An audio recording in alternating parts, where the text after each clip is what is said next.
Amelia had always been a woman of routine. She lived in a small, urban apartment in the heart of the city. Each night, she would follow the same bedtime ritual, curling up in her bed with a book, slowly drifting off to sleep. But one fateful night, everything changed. As Amelia closed her book and settled into her bed, she felt an unusual chill in the air. She pulled her blanket tighter around herself and closed her eyes. But sleep did not come easily. Instead, her mind was plagued by a nightmare. In her dream, she found herself standing alone in a desolate, abandoned city. Skyscrapers stretched high into the sky, their windows shattered and their walls covered in graffiti. The streets were empty, and a thick, eerie fog hung in the air. Amelia stumbled through the darkened city, her heart pounding with fear. She could hear faint whispers in the distance, voices that seemed to come from nowhere and everywhere at once. Each step she took felt heavy, as if the very ground beneath her was resisting her presence. As she continued to wander, Amelia became aware of a presence behind her. She turned slowly, her eyes widening in terror as she saw a figure emerging from the shadows. It was a woman, dressed in tattered rags, with long, tangled hair that hung in front of her face. The woman's eyes were empty, devoid of any emotion or humanity. She reached out a bony hand towards Amelia, and a guttural moan escaped her lips. Amelia tried to run, but her legs felt like lead. She could only watch in horror as the woman's icy fingers closed around her throat. With a gasp, Amelia awoke in her bed, drenched in sweat. It was just a nightmare, she reassured herself.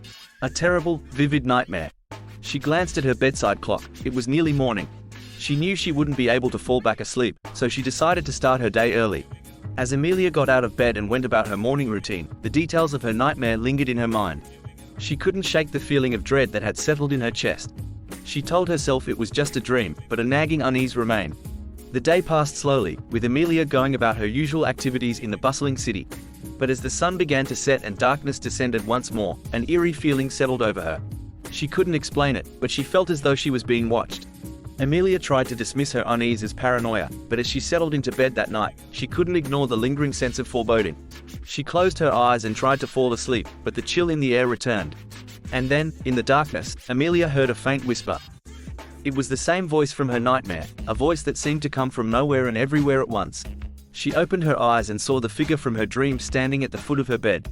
The woman in tattered rags, with hair like a curtain of darkness, reached out a bony hand towards Amelia. This time, it was not a dream. With a scream that echoed through her urban apartment, Amelia's nightmare had become a horrifying reality. The next day, the small urban apartment in the heart of the city stood empty, its windows shattered and its door left ajar. The city's residents whispered about the woman who had lived there, the one who had a nightmare that turned into a waking nightmare, and how she had vanished without a trace. The city remained as noisy and chaotic as ever, hiding its secrets among the towering skyscrapers.